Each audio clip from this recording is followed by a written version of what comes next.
السلام عليكم ورحمة الله تعالى وبركاته. مرحبا بكم في قناتي. دي ملخصات على لي كور اللي نقراهم en médecine. Je vais mentionner juste l'essentiel. Alors, je vous dis soyez les bienvenus et bon courage. اليوم إن شاء الله راح نهضروا على les cystodes à l'état adulte. La fois passée درنا les cystodes à l'état larvaire. Pour le plan, une petite introduction, la définition, la classification, la morphologie, le cycle, la contamination, la clinique, le diagnostic, le traitement et à la fin un petit récapitulatif. Comme toujours, on commence par un petit rappel. Alors, on a fait ça, le cours les cystodes à l'état larvaire. On a dit que les cystodes, appelés aussi les tinea, sont des platelmentes, ça veut dire la forme plate, segmentée, et hermaphrodite. Hermaphrodite, ça veut dire que le même corps, on trouve l'appareil génital mâle et l'appareil génital femelle. Adna sont classés en deux, ça dépend de l'homme. Si il est un hôte intermédiaire, sont des cystodes à l'état larvaire. Si l'homme est un hôte définitif, sont appelés les cystodes à l'état adulte. Les cystodes à l'état adulte, Inch'Allah binillah, je vais faire juste les tinea saginata et les tinea solium. Je vais les faire en comparaison. On commence. La morphologie, les tinea saginata sont dépourvus, mais ils le crochet. Alors que les tinea solium ont les crochets. Les ventouses pour les tinea saginata et les tinea solium. Fizouj ont les ventouses. Le cou, les proglottés sont les anneaux et le strobile, c'est le corps. Alors voilà, j'ai fait ce tableau en comparaison entre les tinea solium et tinea saginata. On commence par la morphologie. La longueur tinea solium a 1 à 8 mètres, alors que tinea saginata 4 à 10 mètres. Imaginez un verre assez grand comme ça, l'intestin grêle. C'est énorme. Le scolex, il y a la tête.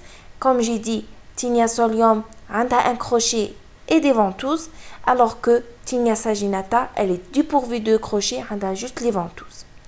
Pour la forme adulte, tinea solium, elle est immobile, les ramifications utérines sont moins nombreuses et l'alternance des pores génitaux est régulière. Alors que tinea saginata, elle est mobile. La mobilité et l'immobilité, c'est une notion importante, surtout le diagnostic. On va voir ça. Pour les ramifications utérines sont plus importantes et l'alternance des pores génitaux est irrégulière. Tinea saginata. L'hôte définitif, c'est toujours l'homme où on va trouver la forme adulte, l'intestin grêle. Pour l'hôte intermédiaire qui héberge la forme larvaire, on a le porc pour tinea solium, on trouve les larves, le muscle, et tinea saginata, c'est les bovins, on met les hôtes intermédiaires, on trouve les larves, aussi les muscles. Le cycle, adna l'homme qui est l'hôte définitif, qui héberge la forme adulte, et va libérer les œufs, les selles. Avec les œufs, ils vont disséminer l'herbe. Vient l'herbivore qui est un hôte intermédiaire, va manger avec l'herbe contaminée ou boire de l'eau contaminée. Les œufs qui sont sortis les selles de l'homme. Alors avec l'herbivore, les œufs يتحولوا larves. Avec la larve qui m'a قلنا تكون في le muscle تاع les animaux. Alors vient l'homme, mange la viande, le muscle تاع l'herbivore. Alhamdoulilah, nous sommes musulmans, mais n'éclouche le porc. Alors pour tinea solium, c'est rare. Alors il mange les bovins, la viande تاع les bovins, tinea saginata. Alors avec la larve chez l'homme va se transformer en adulte. L'adulte par des multiplications sexuées va donner les œufs et les œufs vont sortir par les selles. Et voilà le cycle. Pour la contamination, c'est la consommation de la viande crue, mal cuite.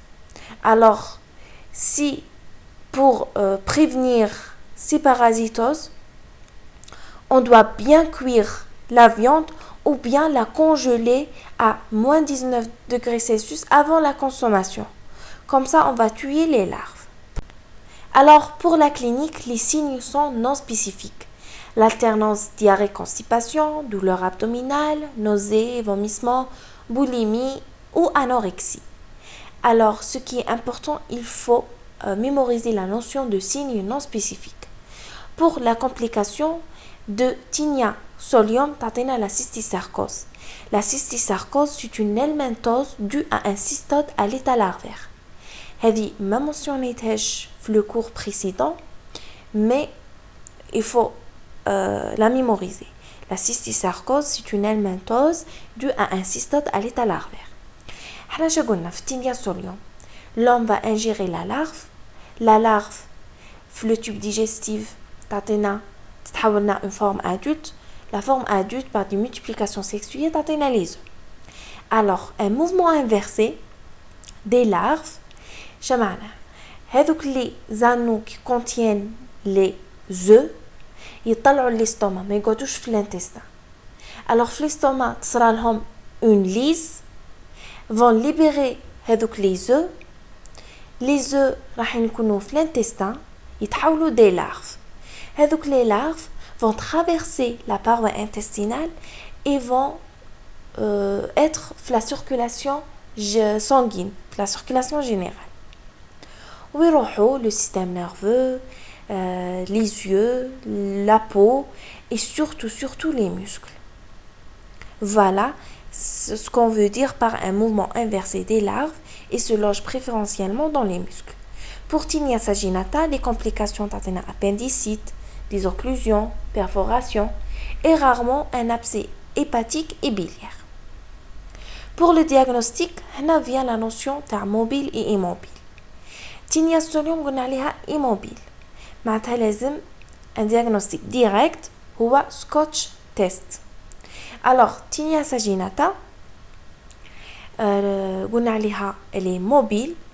معناتها par un simple examen parasitologique des selles, on va les voir هذوك les œufs في les selles ولا les sous-vêtements. Elle est mobile. Le traitement c'est le même, c'est le praziquantel. Alors voilà la méthode de Scotch test. Et j'ai Scotch comme l'instamlo pour les affaires scolaires. Alors comme ça j'ai terminé, je vous dis merci, bon courage. N'hésitez pas de nous rejoindre sur le groupe Facebook Just Stat que je vais laisser le lien dans la boîte de description. Merci.